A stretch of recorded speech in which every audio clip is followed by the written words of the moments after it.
Welcome to Tablenauts. My name is Max. I'm Doolin. We're finally doing it. I'm so excited. We're finally sitting down to tell you our top 50 board games of all time. It's been 2 years-ish since we've done a top 10 games of all time list. Yeah. Let alone, we've never done a top 50, I don't think. Ever. Top 20 is the most we've done. Mm-hmm. And I We need to tell barely you, played like 50 games the first time we did. that's what I was about to say. Yeah, we've come a long way since then. Yeah. You were looking back at your top 20 and yeah. you're like, oh, that's what I had at number 15. I have a gift for you, Max. Oh, good. And it's our original top 20s written side by side from 2021 of May. And your list isn't bad. That's a pretty good. I'll say my list is pretty good. There's a few that I would like. There's a few that like you definitely don't care about anymore. But like Targi, I've never heard you talk about ever again. Like we in the video was like, we need to play that game. Yeah, I don't think we ever did. It's gone. And you can obviously go back and watch. We're gonna leave those I mean, up. you should, yeah. Mine are way funnier than Max's. My number 3 game of all time was Bloodstone, and it doesn't not exist. It really does not exist. It never existed. I still love that game, but Me too. the way I talked about it, I almost wore my Bloodstone shirt today. it would have been so funny. I have said that that's going to be our last video of Tablenauts. Yeah. Like when that game releases, we're gonna play it, and then Yeah. Which means Tablenauts may go on perpetually. Yeah. True. We're gonna get people emailing, don't release it. They're like campaigning against it. Yeah. Or people campaigning for it. That's true. Like yeah. we're gonna that's gonna be the best like campaign ever. All the people that have ever commented, "Ugh, the stupid animals," are gonna be like, "Dreams, release the game." We need it. They're gonna back it. They don't even care. For me personally, I think it's important to know that these lists are a snapshot of where we are now.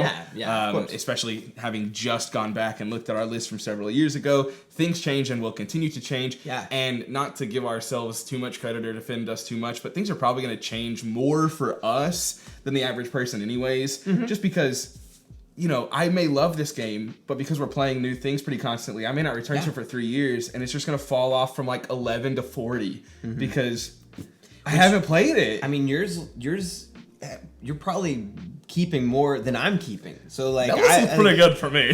I'll tell you, like, I get really excited about games. I fall in love with games all the time, and I even said at the end of our last top 20, like, I hope it's completely changed. Yeah. And I hope in 3 years we look back at this one and we're like, how dumb were That we? game? Yeah. So I hope there's another game that never releases. Just like a game that we there champion is really one. hard. There is one on my top 50 that I has hope. not released yet. I hope. And if it doesn't, I would cry. Let's do it. Yeah. You kept them waited long enough. Do you want to Yes. start or do you want me to start? It's up to you. All right, I'll jump right into it. You go for it, man. I'll jump right into You it. number 50. This is a game we both have played. Okay. It's new to me this year, which I don't know if I'm going to remember every time I say that, which games are new to me this year. Like it's not out this year. No. Well, brand new. It actually to might you. be. I didn't pay enough attention. It might be a 2024 release. This is Expressions by Barnmade Games, designed by Isaac Meyer. I think technically it is. I think it might be a 2024 release. because he did 2 in 1 year, right? The new one's not Or out yet. it's The new not one's not out. out yet. Right, but right. this is a game Number 50. of I love that. cooperative deduction. Basically, you're just going around the table and saying, Doolin. It's like Go Fish almost. It's like, Kind of. Doolin, do you have But a lot the more high 3 stakes. yellow? And if Doolin has a 3 yellow, we all hip hip hooray. Doolin puts his 3 yellow down, and then because I the harmony succeeded side. in the harmony side, because I succeeded, I get to put one of my own down in the harmony side, which also gives a little more information and can affect those cards in front of you, making them no longer true or not. But yeah, no, this is a great game, and it took me by surprise. If I was just listening to the pod, good job. Thank you. Kyle and Max did a whole episode on like the last year, and I think Expressions would be my surprise. Of That's the a year. great call. Yeah. I didn't mention that on the pod, but that's a great call. Yeah, it's a game that was sent to us by Barnmade Games. We met Isaac at Gen Con, and I think we got it. We were like, every time a game's sent to us, you don't know. It's a have no mixed idea. bag. You have no idea. It could be great. It could be not good.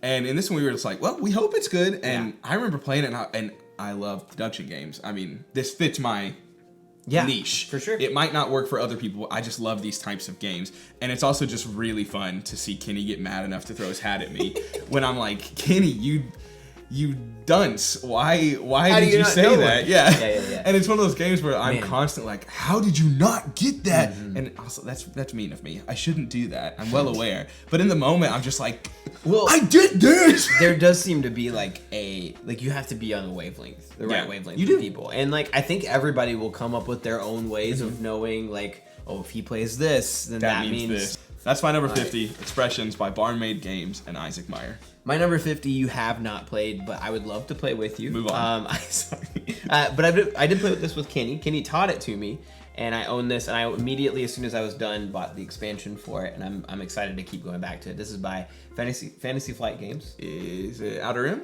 Outer Rim. Yeah. Star Wars Outer Rim, which I think after more plays, it could rise. Sure.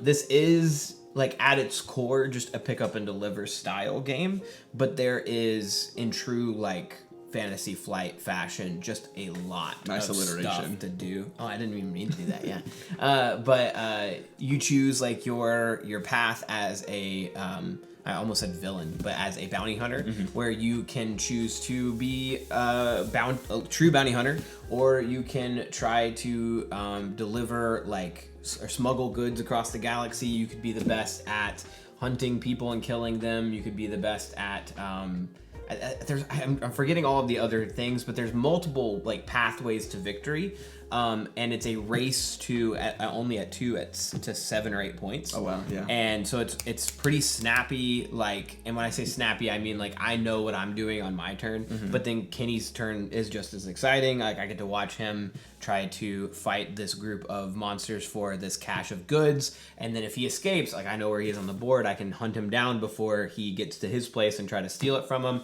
And there's always like these thematic cards to read as you play, leading up to with the expansion. Instead of going to 10 points, which is what the base game does, you have to accomplish your character's in-game goal, which is always something really incredibly thematic for that character, which Kenny said, and I agree, leads to a much more exciting ending, because I know what Kenny's main goal is because he's got there, and I can try to thwart him. Or instead of like, oh, well, Kenny's going to get 1 more point on this turn to win the game, so why are we even playing the extra like 15, 20 minutes? Yeah. Like, let's just wrap this up. But Outer Rim, very fun. Nice. Yeah. I'm not, I want to try it, but it's not one I'm like amped about. It's just those Star Wars games. I like Star Wars, but they don't excite me like something else might. Do you like bounty hunter stuff in Star Wars? Yeah, of course. I mean, they're the coolest That's like, part. yes. Yeah. So like, I think That would do it for me. I think you would enjoy it. If we can get a game going and like really take our turns fast. Number 49. It's a game that's fallen hard. Ooh. Hard. Can I guess? There's a caveat to it. You can guess. Can you? I don't think you're going to be right. It's on my shelf. But why it's fallen is because I'm not keen to pull it out all that often. Cosmic Encounter? No. No, that we can talk about that later. Mythic Mischief by Ooh, Ivy okay. Studios. Yeah. It's designed by Max Anderson, Zach Dixon, and Austin Harrison, who co-designed all the Ivy Studio games. And I would have said this was probably my favorite Ivy Studios game for a long time. And I still really, really love Mythic Mischief. But it is a game that I find myself just wanting to play more on the app than in person, which makes it a game that I will still champion to you really hard. I think it's a fantastic asymmetric game. It's an abstract asymmetric game where you're basically trying to manipulate the board state, yourself, your opponent, and the... I can't think of it. The Tomb Keeper. Tome Keeper. Tome Keeper. And basically... the gardener and the other one, whatever. Yeah. Your goal is to score 10 points by having him collect your opponents. Like when he runs into your opponent, they get knocked off the board. It's really, really deeply fun and puzzly. But it is very AP inducing, and playing against someone just head to head is kind of like chess in the sense that 100%. you're not talking, you're not really... the game is not embracing your togetherness and improving upon it, which a lot of abstract games do, and that's fine. But this is one that I have just played so much more on the app lately, and just think the asynchronous ability to play it that way is just fantastic. And so I highly recommend and encourage you to check out Mythic Mischief. But for that reason alone, it is a game I still want to champion, but it's just dropped on my top board games list because this is top board games list. So I don't know if that makes any sense fair. to you, but that's how I'm coping. I wonder if you agree with this, because my list is certainly this way.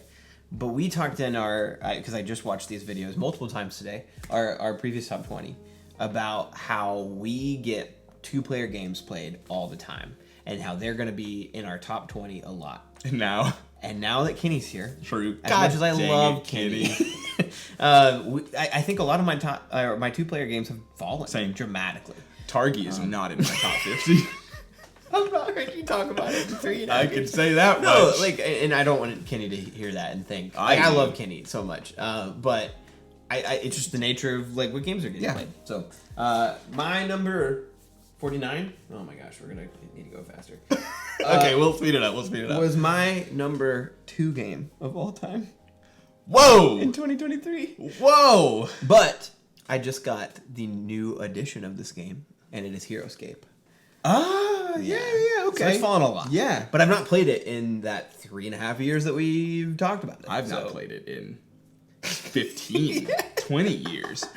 I loved HeroScape. And when it got a new edition, I was like, Doolin, hey Doolin, spend your money on that. I don't want to, but you should. And you're like, no. I got it for Christmas. No, I'm not doing it. And then you were like slowly crumbled every time you saw the terrain. I think what did it for me was Gen Con. Yeah, seeing it all. And then there was a video they put out on somebody's channel where Matthew Mercer played. And I was just like, okay, I can picture so Doolin. fun. It scrolls up on his feed and he's like, dang it all. I watched them play, and they played with the beautiful miniatures that were painted by themselves, and I was like, I want it so bad. Yeah. And now I have it for Christmas. And so I'm gonna pester Kenny and Max until we get it played. I will happily play it. So hopefully 49 is as low as it goes. For me, number 48, Just One, by Repo's production. Not even in my top 50. Ludovic Rowdy and Bruno Sauter. What? I know.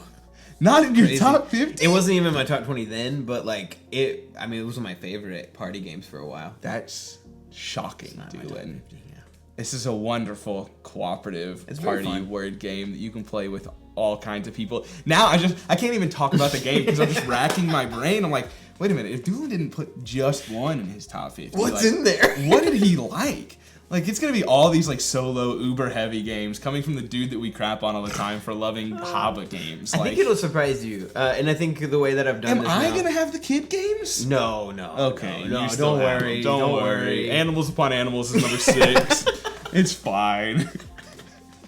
What if my first 2 have been Outer Rim and HeroScape? Like, that's not super HeroScape heavy. is kind of a kid's game. Yeah, exactly. Yeah. It's a lot of Good nice point. checking. We are on the right. Star Wars kids game. Yeah, calm down. This is very on brand for you.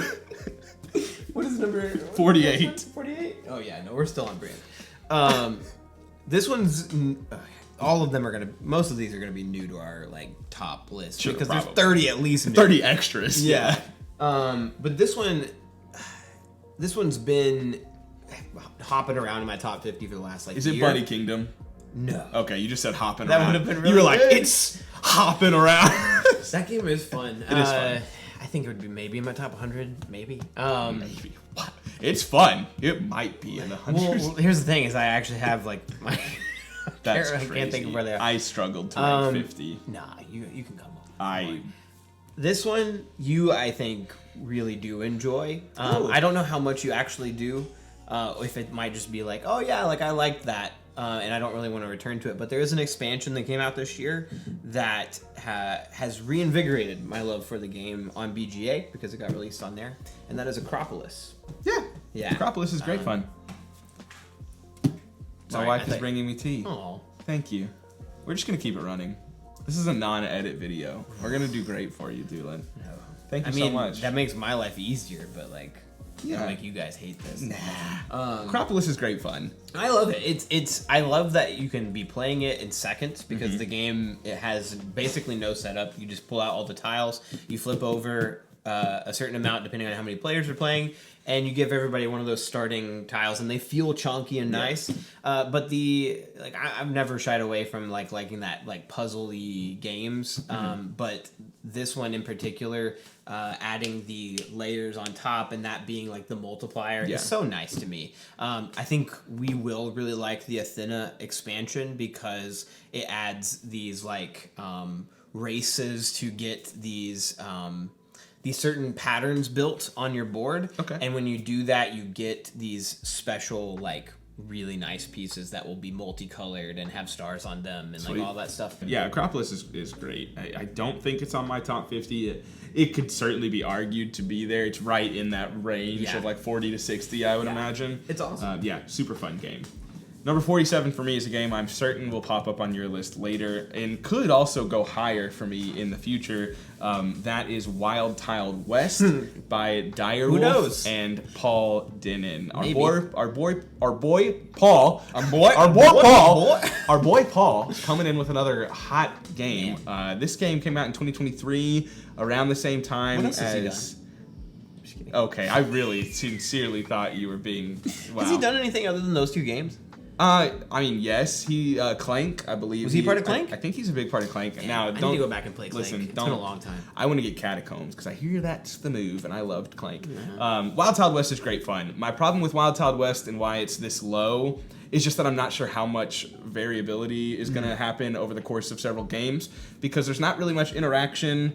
The interaction is strictly that draft, which it is a draft. There's interaction there, no doubt about it. But past that point, it's like a solo puzzle, an efficiency puzzle, kind of My City-esque, where you're tile laying things, trying to score points in a variety of ways. My City's a good comparison because there's even a little bit of that race to kill the bandits. Yeah. Because if you have 4 and I have 5, I want to be either tied with you or less. Right. But beyond that, you're right. There's not I can't steal any of your tiles or anything like that. And so it's just when you play games that don't have much interaction, it's just a matter of how high can this go?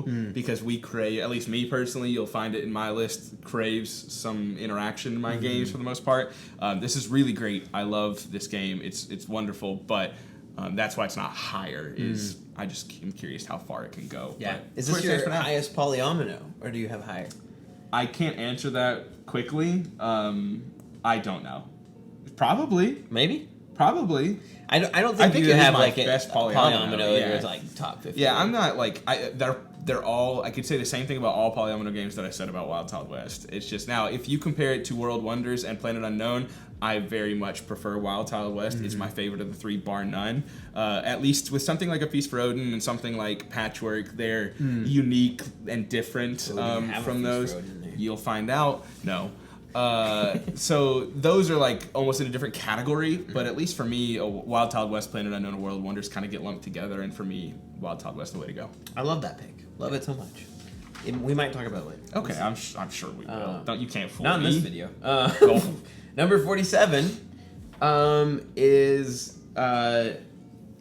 so I'll go ahead and spoil that this is my favorite and my choice for deduction-y werewolf Blood on the Clock Tower-esque games.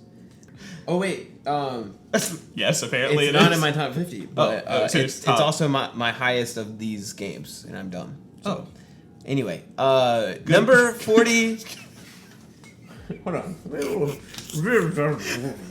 Number 47 for me is Feed the Kraken. Which, I love that game. I love, and I also have really fond memories. And so that's actually a theme for a lot of my games. Sure. Is if I have a really great play, it might be in here. But this one, I've had multiple great plays. Yeah. A lot of great memories with you, with Danielle, with Jash, with... I think we've played this with Kyle, but definitely with Kenny, and then Emily too. Loving this game just makes it even better. I don't think we played with Kyle.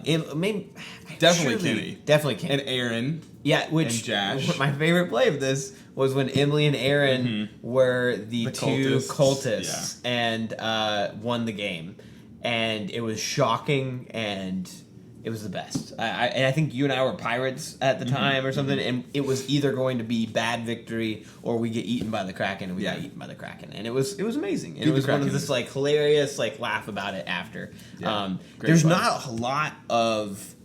I think there is deduction in this game. It's not like Blood on the Clock Tower, where I do think like with really thinking about it and discussion, like you can get to at least a somewhat concrete answer. You have to make jumps to conclusions. Yes, but and it does take like some trust. But it's the same style of game as like the Resistance where you're picking players. But it's fun. It's great, and it's not. It's like 45 minutes, I think. Yeah, and no, it's super fun. I like the game a lot. Number 46 for me is a game that's new to me this year. I don't think we'll see this one on your list. And it's very much a product of recency bias for me. But this also, I should say, we didn't mention this top. Like, I did genuinely try to like resist recency bias, which is... Is it resist? No. It's witchcraft. Which is why this game is this low. It would probably be higher if I were really just like tuning into my feelings, but I'm trying to be smart about it. Same with me. I've only played it twice, and I've only played as one side, which is more perhaps the most fun side. This is Sniper Elite, the board game, designed by Rebellion. I did not guess that this would be here, but I'm not surprised. Published by Rebellion Unplugged and designed by Roger Tankersley and David Thompson. This is a 1v minigame where one sniper is hiding amongst the map trying to complete 2 of its objectives, and then there are 3 different colors, 3 different units each trying to track him down and kill him. I've played only as a sniper, and I think in these games oftentimes one side is more fun than the other. I would assume the sniper is more fun. It was amazing. I loved it. But I've not tried the others, and I would like to. But for me personally, this stands out amongst the crowd of 1v mini hidden movement games because you are a force to be reckoned with as the hidden movement. Once you get discovered, it's not over. Yeah. In fact, the game almost encourages the finders to locate, like, quadrant him off turn 1. Like, you can kind of quadrant the sniper off the very first turn and know a general idea of where he is. You're in the red zone, the black zone, the whatever zone colors there are. I don't remember. And then, how do you navigate out of that? But as the sniper, it's just super fun, just like taking matters into your own hands, not being like, oh, these guys might catch me. Instead, you're just like, and you're just like unloading on killing Nazis. It's great, and it's just the bag building, because there's a bag building element as well as the push your luck bag pulling is just so fun. It's a game that I was really taken with immediately. We've only played it twice. Like I said, it is recency bias, but I very much enjoy this game and would like to return to it time and time again. I've only played it once. Yeah. But it was kind of a crazy play. Yeah, no. Yeah. Like, if we want to talk about like good plays, like memories being made, it was like Kenny just pulling something. I shoot there. Yeah, look, I just shoot there. What you got me. You got me. It's crazy. Oh, and we have 2 guys that we can move right beside him. I literally can't get out. Like, it's like, okay, Kenny, how did you do that? Like, oh my gosh. Anyway, great memory. Love that. I think he's just got your number, man. Because even in mind management, he was like making decisions. Yeah. And I'm like, what? Why we should have played mind management tonight just because without Kenny, I just need to know. Fair enough. Like, am I bad at the game or has Kenny just got my number? Yeah, I think he's just in your head. Or he's like looking off your glasses. Yeah, that's it. That's it. Anyway, next up for me, I don't have a whole. I feel bad. I want to make like more of these games that we played together, but a lot of these are also games that I want to play with you. Solo. This I've only gotten to play more than solo one time, and I played it with Jash, and he really liked it. And this is Guild of Merchant Explorers, which I think is an underrated AEG right? game. Yeah. I think because it's, you know, I'm not saying all AEG games get like this sort of like, oh well, you got like, it's a medium weight or medium lightweight game. AEG make good games, and they're good, but it's oftentimes like for me, the War Chest is like a great AEG game, but it does kind of find like you're having to find one of those. Yeah, and I think for me, like this is one of those like uniquely great games. It's kind of the feel of a roll and write, but it's as if, you had a board that you're placing all these pieces on, and at the end of each age, you're having to only save certain parts of it. So depending on how many I fully discovered lands you have, you'll be able to leave a building in each of those, but everything else, everywhere else you've traveled to, gets wiped. And the idea of the game is to create paths between certain locations, and to make it to like all the corners of the board. But you have all of these cards that you're flipping over that are progressively at each age getting better. And that's one of my favorite parts about any board game, is that by the end game you're doing a lot more like creative and difficult decisions than you did at the very beginning of the game. Right. And you feel more powerful, and you feel like you're getting a lot more points. And like, I'll play games that don't feel that way, but those are like the ones that make. We'll talk more about games like that later. I'm sure. But Guild of Merchant Explorers, really great. If you haven't checked it out, I would highly recommend you do so. Yeah, I'd like to for sure. My number 45, Lord of the Rings: The Confrontation by Reiner Knizia. This is a 1v1 Stratego-esque game where one person is playing the Fellowship and one person is playing the, what's the proper word? I'm just blanking off the top of my head. Sauron's minions and like all of the orcs and everything. And their goals are to get Frodo to Mount Doom or to attack the Shire. And it's just like each person has like an ability that can affect like you almost would like look at it and be like, that is not a good game, because it's like, oh, if Frodo runs into this guy, he just kills him. But like then it's just a mind game. It's just, what do I have here? Like, what would he put here? Why would he do this? He's got a guy that guards this spot, so he's probably gonna put that guy there, but then he probably thinks I'm doing that, so he's gonna put. It's just, I love those types of games. I love those types of games where you're almost playing the opponent more than you're actually playing the game. And this is just 100%. A delightful game. It was a Grail game for a long time. It's getting a reproduction that I think is glamified coming soon. I'm certainly going to be on the lookout for that, and I don't know if I'll get it, but we'll see. But it's another game that I wish I'd like to play a lot more of. Probably would have if Kenny weren't a thing. You know? I was going to say, I feel like we would. Yeah, it needs to be on BGA. Legitimately. That's true. Yeah, that's true. I introduced you to a game called Vaulto. Yeah, Vaulto's fun, yeah. But Vaulto is like what I would rather be playing the Confrontation, but like it's just not on BGA. Yeah, Vaulto's very fun though. Good pick, Max. All right. it had to still be here. Number 45. Last Night on Earth. Of course it did. Yeah. And talk about a game that has still just a lot of fun memories to it. I say and sit here and argue to you that it's one of the best designed games of all time? No. Will I say that it's one of the prettiest games of all time? No. Also no. But I think it accomplishes what it's trying to do really, really well.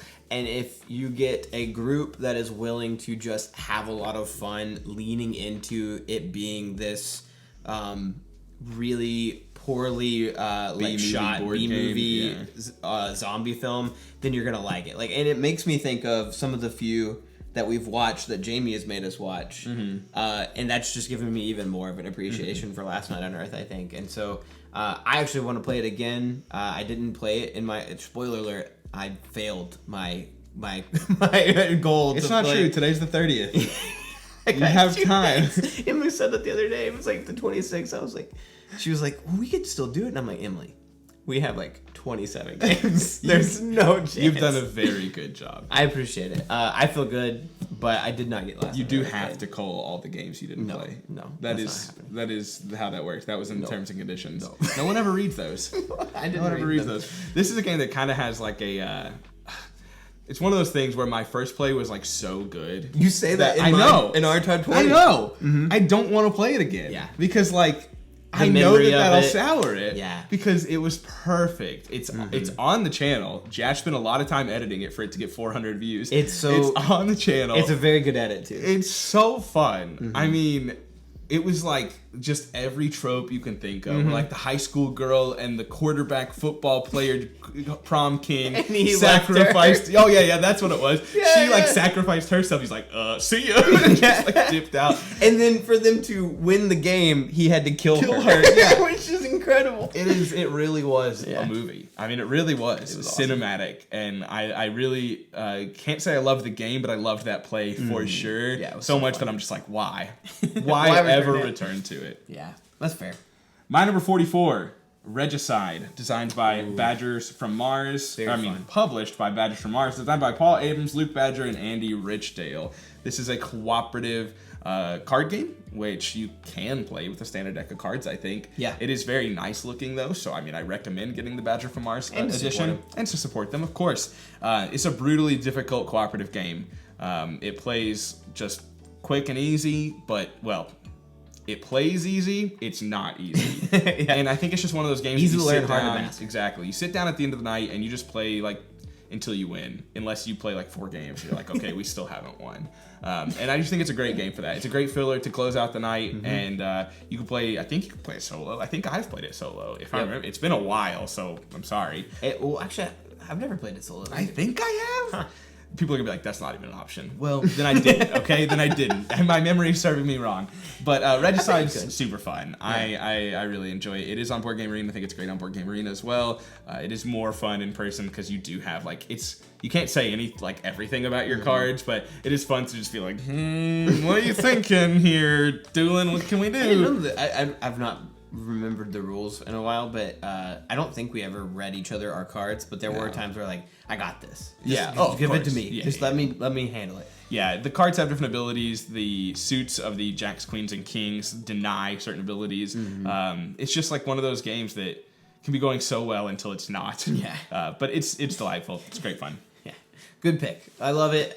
What you said about it, where you just want to keep playing until you win, reminds me of college when I was playing Rocket League all the time, and I would stay up till 2 because we just run a lose streak. Number 44 is where we're at, right? Yes, we're on number 44. This one I have played with you. Oh, goody. And it's a very nicely produced game, but I think that the gameplay itself, which is this like card drafting, almost like area control style game, by Keymaster Games, and that is Caper Europe. Oh, yeah. Yeah, I love this game. I love the theme of it, where you're like, depending on if you're in Paris or whatever cards you play out, you're trying to steal these like really nice art pieces, but you're trying to compete against another art thief and be the best art thief at multiple locations to get the most points. And what's neat about this is that it's not just strictly like these card playing games where I'm trying to win a location and then Max will play here and he'll be winning the location and now I'm winning the location, back and forth, because you could win all 3 locations and I still win. Yeah. If I collected enough art pieces and I have a bunch of set collection-y people with all of their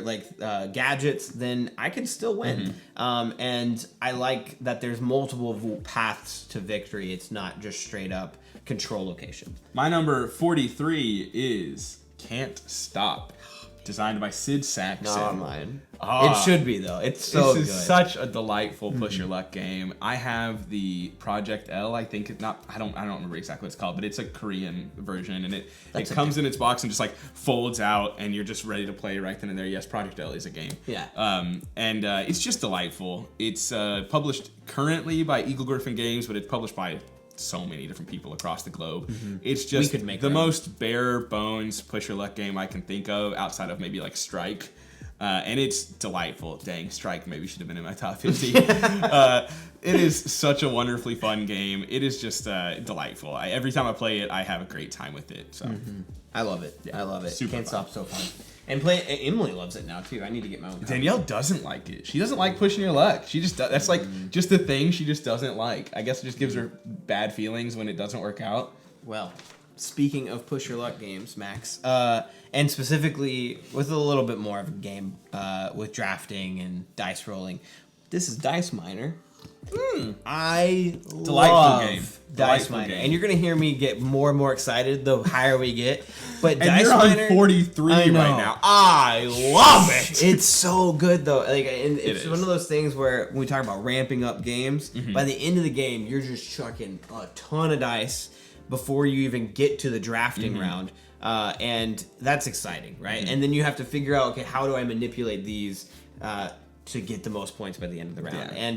And there's a lot of different like set collection-y ways. There's a lot of like player interaction with like the cheers. Yeah, and you cheers throw the is so dice to fun. somebody, Yeah. and then on top of that, getting it in such a way that they're going to take something that they don't want, like the asteroids and the dragons. If they don't have a sword or a pickaxe to deal with those, or shield or a pickaxe to deal with that, then they're gonna get negative points. But then other people, they might have like multiple shields, and so they really want those dragons, and you're like, how do we keep them from getting it? It's just really great. I love it. I'm always willing to play it.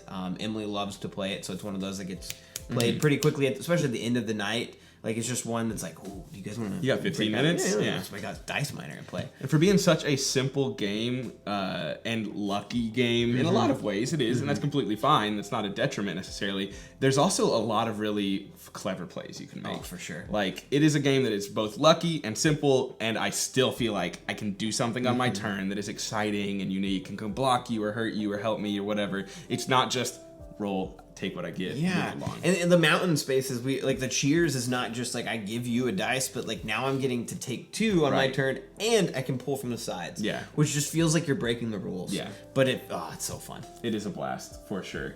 My number 42 is a game I have played with you. I don't know how you feel about it too awfully much. That is Bullet Heart. I've not played Bullet Star. It was your number 20. Yeah, so it's fallen. It's been a while since I've played much of it, but we did play it not long ago, this year, and I was reminded again. I was like, man, yeah, this is really fun. I enjoyed it a lot. It's a game that I should probably play solo. As someone who doesn't do a whole lot of solo gaming, that might be one that would fit me quite well. As far as like, it's not a long commitment. I'm not pulling out a huge, big campaign box that needs to be set up. Each character is asymmetric. They have their own different abilities. They have their own ways to play. Some characters have like 2 health only, and others have 5, and they're just... It's really fun. It's really unique. You can dive into it. There's a boss mode. There's a head-to-head mode. Level 99's put out soundtracks for all of them that actually take up the full 60 or 90 seconds that you need to do your turn. It's a really delightful game. Bullet Heart Symbol is the one that I've played. There's also Bullet Star, Bullet Orange. I think. Are they very similar? Or yeah, it's just new characters. Okay, cool. I think Bullet Heart is the one to get if you're just now getting into Bullet, because it's like the simpler one. Bullet Star is not hard, but the characters are more complex. The heroines are a little bit more difficult. So my number 42, I think, will surprise you that it's this low. Not that it's here, but it's dropped quite a bit, and that is Azul. Oh, okay. I am surprised. Yeah, I am surprised because I remember we did the Azul vs. Bees video, and I think you were like, I don't know, I kind of like bees. And then you went back and you talked about that a couple months ago. You're like, I went back and I was wrong on that. I was right. Or I wasn't right. I was wrong. But I did double down in that video to say that Bees wasn't a bad game by any means. No, and I think that Next Move has great games. This is their highest for me. And Which one? Base Azul, for sure. I like Summer Pavilion. Me too. I like Summer Pavilion a lot. I've been playing it on BGA. It's like a very, very snappy, fun BGA game. But I think the more I play the other ones, the more I'm like, I like Azul Base. I think they're a little different for me. Azul Base is the best one. But I think that like Azul Base is where I want to be like the most strategic and like, how can I map this out? And Azul Summer Pavilion is when I'm just like, I just want to score some points. Like, let me just see what all I can do. It's very forgiving Azul. Right. Whereas like Base Azul is not. Oh my gosh. If you're playing Azul right, you're playing at me. Yeah. And it's fun. You're giving someone -9 points every round. It's like... number 41, I think you're going to be surprised. This one's low for me, too. That's Wonderland's War by Druid City Games and designed by Tim Elsner, Ben Elsner, and Ian Moss. It should have been on our Tim by Tim. I agree. That's the problem. I'm sad. It's like Blood Rage mixed with Quacks of Quedlinburg. And it is one of those games, too. Like, you hear people say, oh, it's like this, and you're like, really? But seriously? Yeah. Like, no, really, I actually feel that way about this one. It is a really good mix of both, and it gives me all the feels I really need. It is really good at 3. It is quite long, probably 45 minutes or 30 minutes per player. Probably 45 is probably closer to accurate. And so it is not a game I would love to play at like 5. Like, no, thank you. Don't really think I have any interest in that. But at 4, I think it's a lot of fun. Just drafting, building your bag of all these beautiful clackety-clack pieces. It really is just absolutely beautiful table presence and just a lot of fun to play. It's a very, very fun area control like aspect of the game. Like, that's my favorite bit. Yeah. Right? Like, the jumping around and like getting new stuff is cool, but like and building your bag and everything, but like my favorite part is like, am I gonna keep going? The war element where you're battling for don't locations. You like reveal at the same time whether or not you've gone again? Or no? You need to if it comes to that point. You can do it kind of like at the same time, but then when it gets to a point and you're like, I need to know if you're stopping or not. Because I'm not gonna if you That's don't. the best part. It's so fun. It is great when you're like neck and neck and you're like, are you stopping or not? I'm And gonna it's just bust. like, yeah, it's like all the time. Wonderland's War, wonderful game. And then the last pick of this video, number 41, will be much higher, I think, on Max's list. But this is Blood on the Clock Tower. It made my top 50. I'm happy. I'm happy it's here. I think, well, no, Kyle didn't put it on his. I was like, I think everybody on our Tablenauts put it in their top 50. No, he did not. But I love this game. I do think that when we talk about memories, right? This is one that the game day is based around this. And maybe I'm associating the game with, you know, meeting friends and having charcuterie that Emily makes and like all of this stuff. But like it's a very thinking of that blueberry cheese oh or my whatever. gosh, Just man, like so good salami, like you know what? Push it to pastrami. 30s. It deserves to be higher. Just because of that. No, man, but like I think that this brings people together. I am horrible at it. And I also am learning that in this style of game that I always look suspicious. I think that we have targets on our back. I is mean, it me and you? Is well, that so what it is? I storytell most of the time. I that's think fair. if I played, it would be similar, right? Like I'm not saying like we're famous, no, but like everyone wants to like say it's Doolin, right? I mean that's just part of the fun of the game. Genuinely, there is a part of me that's like, what's wrong with me? Like, Well, why do I look so? We don't have suspicious? enough time to get into that. like, is there? Do I come across as a bad guy? Like, I think it's the opposite. I think in real I life, appreciate everyone knows how much like. There's a running bit that if like you're not around, like he's probably saving some orphans from a car that fell into the lake. Like he's probably working like some Christmas event, giving away free toys, which That is might be actually true. And it's just like you go to play this game, and you just. I think the Doolin's the demon. Yeah, the people you assume are either the people that have shown they're great Yeah. at the game, or the people that you would least expect to actually be that. You That just ma- go you're for making one of me those or feel the better other. about it. But I do None love of what I said is true. It was only to make you feel better. No, that game is higher on my list. We will obviously talk about it more later. And it might rise. I mean, we have to play it 10 times next year. I'm hoping it does for you. We'll see, but I love it, and I can't wait to talk more about it. And Number 41. I'm glad it's here. And higher than Azul, Max. That higher actually than is Azul. shocking. That really is. I'm happy. I'll take it. It's not where I would put it, clearly, but I'll take it. Thanks for listening to our 50 through 41. Make sure you tune in next time for our 40 through 31. Yep. Why is that difficult? It shouldn't be hard. It's 50 hard. through 41, 40 through 31. We'll see you next time.